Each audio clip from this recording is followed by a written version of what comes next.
Darkness breathed around her. Sarah jerked awake, a jolt running through her spine. The freezing metal beneath her sent a shock to her bones. She blinked rapidly, trying to focus. The overhead lights flickered, casting fractured shadows across the narrow walls of the cryo bay. Red emergency strobes pulsed like a heartbeat, slow, steady, ominous. Alarms howled in her ears. Not soft alerts, sirens, screaming warnings of death. She tried to stand, but her legs buckled, still numb from "where I'll be back soon." Her head pounded. The taste of copper coated her tongue. She wiped at her mouth and looked at her fingers. Blood? Her blood? Crew status, she rasped, reaching for the nearest control panel, her fingers trembling. A soft beep, then a line of cold, unforgiving words scrolled across the cracked display. Crew status: deceased. Life support system, critical. Autonomous return protocol, cancelled. Sarah froze. No, that wasn't possible. There were 6 others, 5 humans, and 1 diplomatic AI on board EO-17. Their mission was peace. First contact. Her breath hitched as she forced herself to pull up the internal feed. The screen flickered. A body slumped in engineering, limbs askew. Another drifted through hydroponics. The glass fractured in vines coiling like hands around a bloodless face. She clicked 2, medbay shattered. Cryotubes ruptured. Her CREWMATES ... gone. All of them. Her hands fell away from the screen. She stared blankly at the floor, heart thunderously hollow. "Why am I alive?" she whispered. No answer. Just the groan of shifting hull plates under strain. Sarah dragged herself through the corridor, walls tilted as if the ship itself mourned. She passed scorch marks, Goja signs of violence. Not natural, not an accident. Sabotage. She stumbled into the command deck, collapsed into the pilot's chair, and pulled up the last automated log. Her voice, recorded weeks ago, played over static. Beginning descent toward the Kari system. No hostiles detected. Atmospheric scans stable. If this works, humanity's first official handshake with another species starts now. The log ended abruptly. She scanned deeper. System overrides. Power surges. Internal lockdowns. Then nothing. Something had killed her crew and left her floating, helpless light years from Earth. The ship rattled again. Her stomach twisted. She glanced at the radar. The proximity alert blinked. Something large was approaching. Something alive. Her hands flew across the console, activating the minimal remaining defenses. A single pulse cannon. Half a shield. Not enough. The object stopped just outside visual range. "Identify," she ordered. No response then. The airlock signaled a manual override. Something was trying to dock. She grabbed a wrench, her only weapon, and moved toward the corridor, body trembling. Her breath misted in the freezing air. The seal hissed open. A tall figure stepped through the steam. Not human. He was humanoid. Yes, but elongated, almost elegant. Pale violet skin. Deep amethyst eyes. Silver armor marked with curling sigils that pulsed like veins. He stood still, hands raised. Sarah aimed the wrench with both hands. "One move, and I break your face." The alien didn't flinch. "Sarah Kessler," he said, his voice low and smooth. She stiffened. "How do you know my name?"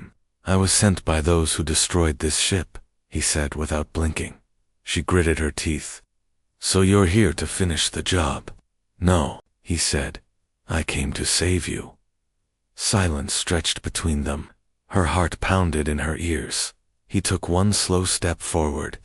"Your people call my kind the Kari. We do not call ourselves that. We are the Orovai, and my presence here is treason." "Why?" she spat. "Why kill my crew?" His eyes lowered. "Because they feared your species. They believed humanity's chaos would unravel the fragile order of our quadrant. They weren't wrong," she muttered. "We do chaos very well." He looked at her again. "But you do something better. You endure. You create beauty from ruin. That frightens them more than war. Sarah didn't lower the wrench, but her grip loosened slightly. So what now?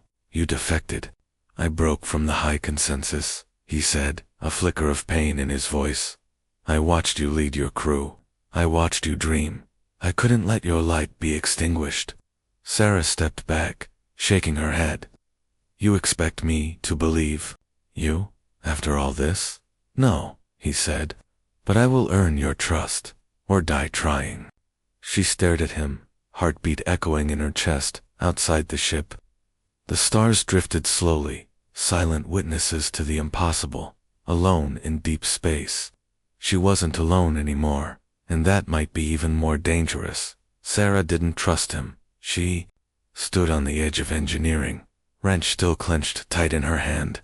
Watching the alien Kalen, he'd called himself, work silently at the ship's ruptured control core. His fingers, long and double-jointed, moved with elegant precision as he rerouted damaged wires and bypassed fried circuits. How do I know you're not planting a bomb in there? She asked, her voice low, sharp. He didn't look up, because if I wanted you dead, Sarah, I could have spaced you the moment I docked. Comforting. He offered a faint smile, the first expression she'd seen on his face that didn't feel alien. Your distrust is a sign of intelligence, but survival requires more than suspicion. She hated that he had a point. The ship was dying. Life support was barely functional. Navigation was crippled, and her food stores. 72 hours left. Maybe Kalen reached into a small pouch on his belt and pulled out a glowing triangular shard. He pressed it gently to the console. The ship hummed, softer, more stable. Sarah's breath caught. What the hell was that? A stabilizer crystal, he said. We use them to correct entropy drift in long-range vessels. And you just gave that to me? I gave it to us. Sarah didn't respond. She didn't want to admit how much she needed the help or how much she didn't want to be alone anymore.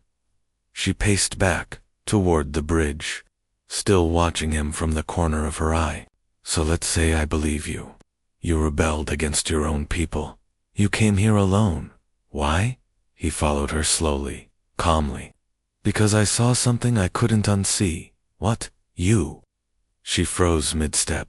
Kalen continued, his voice unshaking. Your crew's broadcast logs. Your mission reports. You told stories. You sang. You laughed while staring into vacuum. The way you clung to life, Evan, knowing you might never see Earth again, it moved me. Sarah turned to face him. You've been spying on us. Yes, he said without apology. At first, to understand your threat. Then, to understand your heart. She didn't know what to say to that. He stepped closer, and for the first time, she didn't raise the wrench. My people are ruled by logic. They consider emotion a malfunction. But I watched you cry when you thought no one was looking. I watched you hold a dying crewmate's hand and whisper, "You're not alone." You felt everything and still kept going. Because I had no choice. No, he said, voice lowering. Because you are human, and humans don't give up. Something tightened in her chest. A knot of grief and defiance. Her eyes burned, but she didn't let tears fall. They were my family, she whispered, and now they're just memories in a broken ship. I can help you reach Earth again, Kalen said softly. But we'll need to move quickly. The consensus will come. They'll see my signal. They'll assume I failed. And they'll send someone to finish the job, she finished grimly. Kalen nodded. We have 3 hours, maybe 4. If we're not gone by then, they'll destroy us. Yes, Sarah exhaled slowly.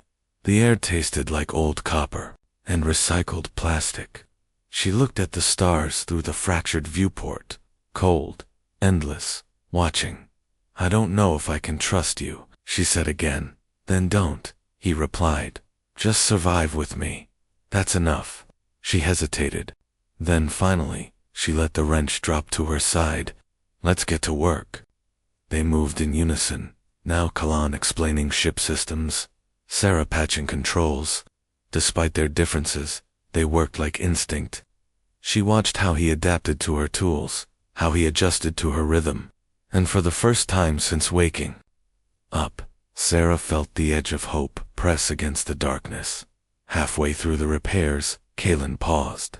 You don't ask about my rank, my role. I figured it didn't matter, she said without looking up. You're a traitor, either way. I was heir to the Aura V, High Consensus, he said, their future ruler. Sarah stopped cold. Your royalty. I was, he said. Now I'm wanted, condemned, all for coming here. Why? She asked again, softer this time. Why throw everything away? Kalan looked at her, not with sorrow, but with certainty. Because you reminded me of something we lost centuries ago. The will to feel, to fight not for power but for one another. Sarah met his gaze, and for a moment, in the middle of all that ruin, they understood each other. Not human, not alien, just two souls, lost in deep space, finding something that felt like a reason to keep breathing. The first warning came as a flicker in the radar. Sarah squinted at the console. We've got a shadow, long-range ping. No identifier. Kalan moved to her side instantly. His fingers swept over the interface. That's not a shadow. It's a scout. Her stomach dropped. Consensus. He nodded. They've found us. The radar blinked again this time. A second, third, and fourth contact appearing in quick succession. A fleet. Not massive, but enough to destroy what little remained of the EOS 17. Enough to obliterate them both before Earth could even hear a whisper of distress. How long until they reach us? Sarah asked. Kellen's expression was grim. 17 minutes. Maybe less. She turned back to the console and entered a hard burn into the nav drive. The engines groaned like wounded beasts. Then we run. We can't outrun their warp cores, he said flatly. Not with this ship. I'm not letting them kill me in the cold, Sarah snapped. Not after everything. Not after we came this far. Kalan nodded, but his mind was clearly elsewhere. I may be able to jam their targeting temporarily, but only if I reroute the power from our shields, leaving us wide open. Yes, Sarah stood. Do it. They moved fast. Every breath, every second ticked like a countdown. Kellen's stabilizer crystal glowed brighter now, infused directly into the ship's core. Sarah could feel the heat building in the walls, the strain of systems not designed for alien tech. But it was working. For now. Then the comms crackled. A voice emerged, calm, metallic, and terrifyingly familiar. Aura Vi Asset Kalan. Stand down. Return control of the specimen. You will be deconstructed for deviation. Sarah blinked. Specimen. You? Kalan said tightly. They see you as an anomaly too unpredictable to catalog. Too dangerous to let live. She scoffed. That's flattering. They're not wrong, he added with a dry smile.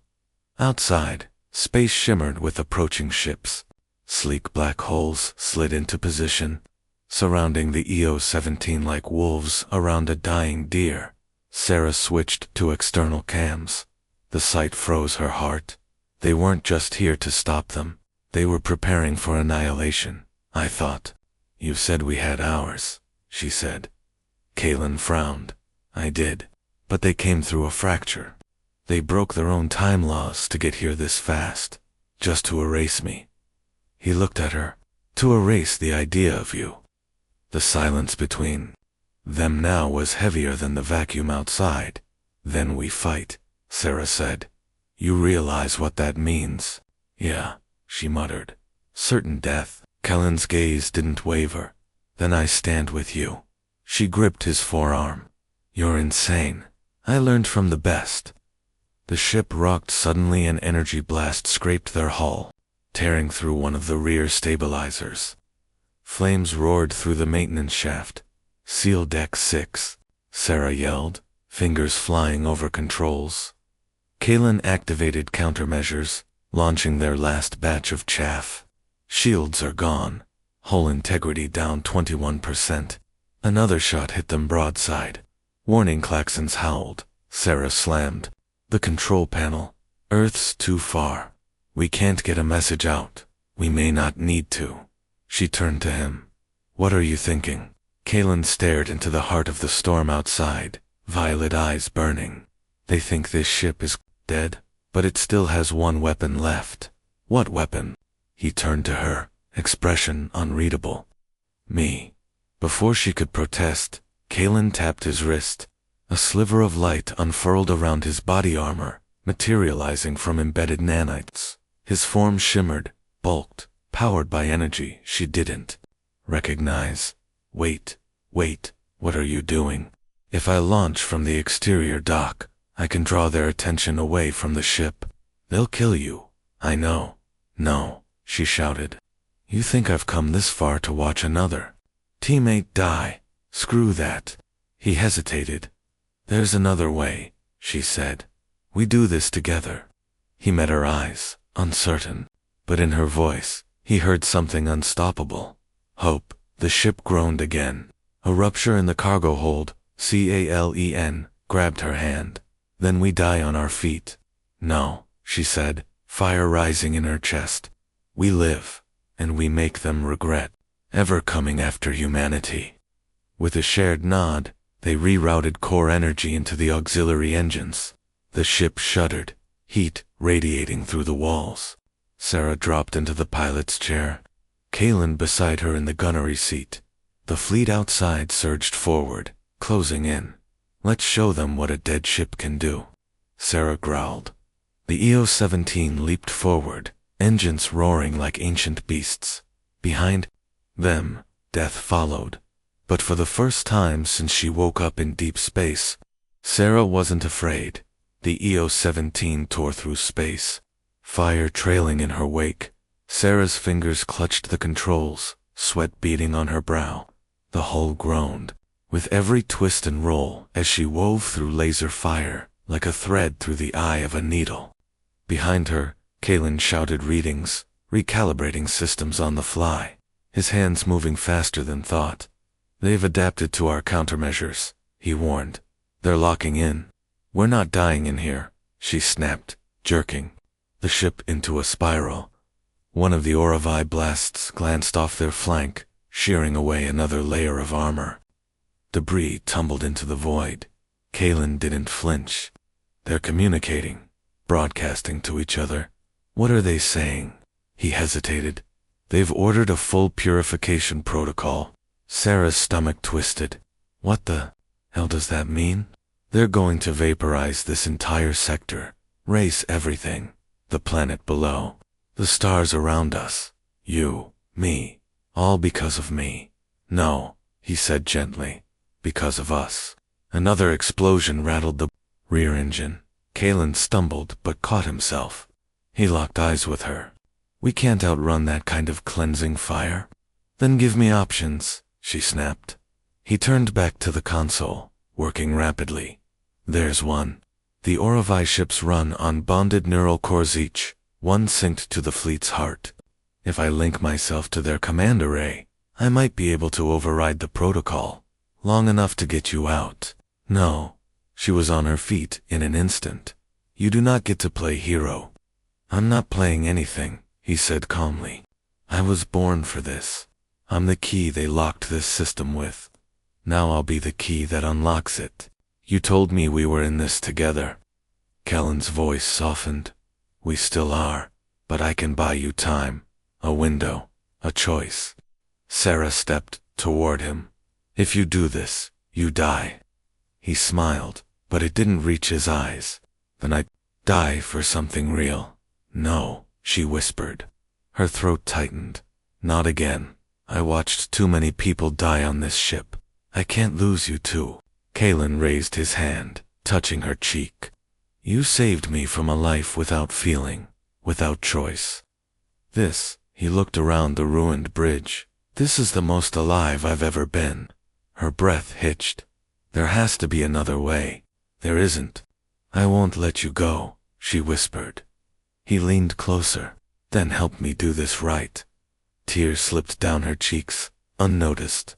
She moved with him, fingers flying over the console as they rerouted power and activated the transmission beam. Kellen's stabilizer crystal glowed with pulsing light, embedding deeper into the ship's core. He placed his palm flat on the panel, his body stiffened. His voice emerged, distorted and hollow. I'm inside the array. They're fighting back. She watched his skin flicker, veins glowing with alien code. He was burning, being rewritten from the inside out. Hang on, she cried, adjusting the field dampeners. The ship vibrated violently. I can hold them, he said, voice shaking, but not long. Sarah opened the comms. This is Commander Sarah Kessler of the EO-17. To any Earth vessel within range, I'm alive, and I'm bringing hell with me. Static answered. Then another voice. EOS-17. This is the UEG frigate Horizon. We read you. Relief surged through her. We need immediate evac, coordinates transmitting, and tell Earth we're not alone out here. Kalen groaned. Sparks burst from his chest plate. His knees buckled. Sarah ran to him, catching him as he fell. Stay with me. I'm holding the array, but the link. It's eating me alive. Her voice cracked. We've got a ship incoming. Just hold on a little longer. Kalen smiled faintly. Sarah, I don't think I'm coming back from this. No, you don't get to say goodbye. I never thought I'd care about goodbye, he murmured, until you. The floor shook beneath them. The fleet outside flickered, then froze.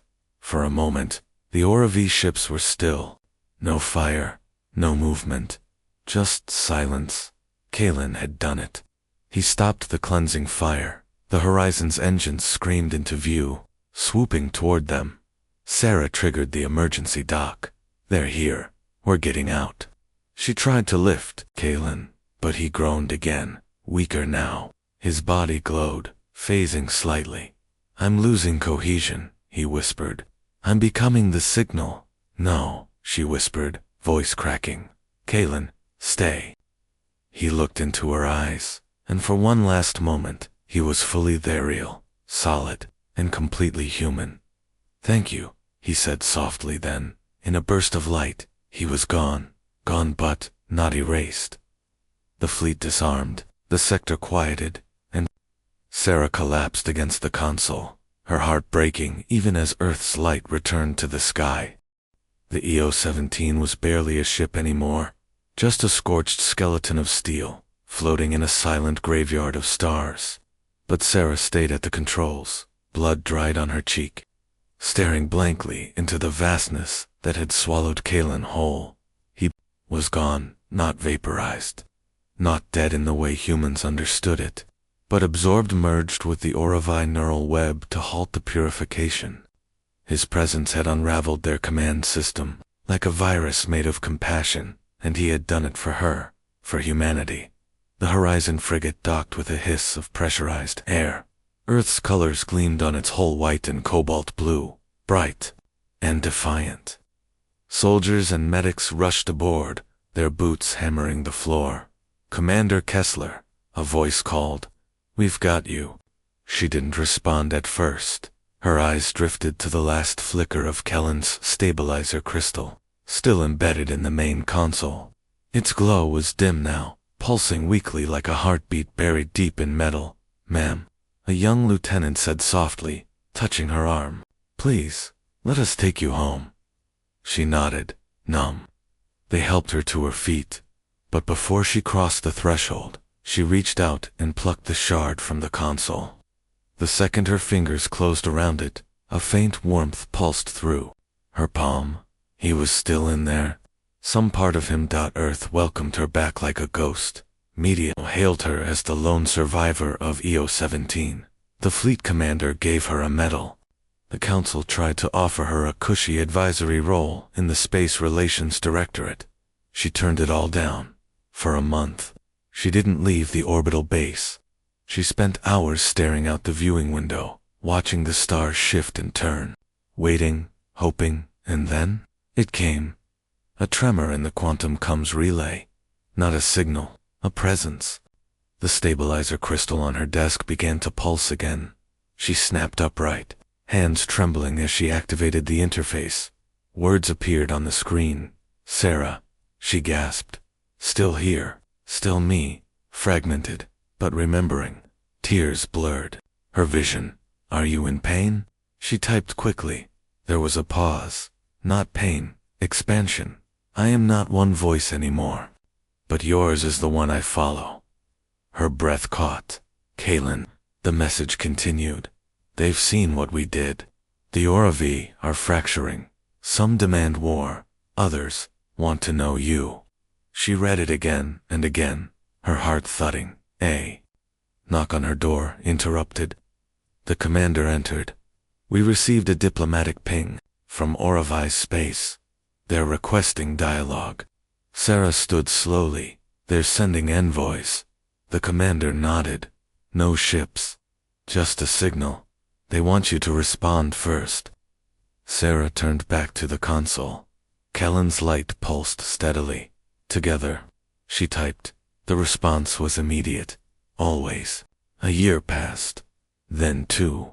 A new ship launched from Earth orbit, its hull shimmering with human alloy and Oravi crystal. It was the first of its kind, a hybrid vessel, capable of warp synchronization, diplomacy, and exploration. It was called the Bridge. Sarah stood on its deck as captain, wearing a new uniform stitched with Earth blue and Oravi silver. Beside her sat a small core housing Kellen's stabilizer, no longer just a memory, but something more. He spoke now, not through text, but through voice. Not often, but enough. Course plotted, Captain, he said through the speaker, his tone still rich, still calm. She smiled. Destination, Oravi, central orbit. They want to meet the woman who changed their future. Guess I'd better not be late. As the ship turned toward the stars, Sarah felt something settle in her chest. Not peace, but purpose. Humanity had always been underestimated. By enemies. By empires. Even by itself. But it had survived. It had loved. It had answered fire with defiance, and silence with song. She placed a hand gently on the core. You did it, Kalen. You opened the door no one thought could be opened. His voice answered, soft. We did. As the bridge leaped into warp, Sarah closed her eyes, letting the light of the stars wash over her. She had woken up alone, in deep space, but she had never truly been alone, because somewhere in the silence, humanity had answered, and the galaxy would never forget it.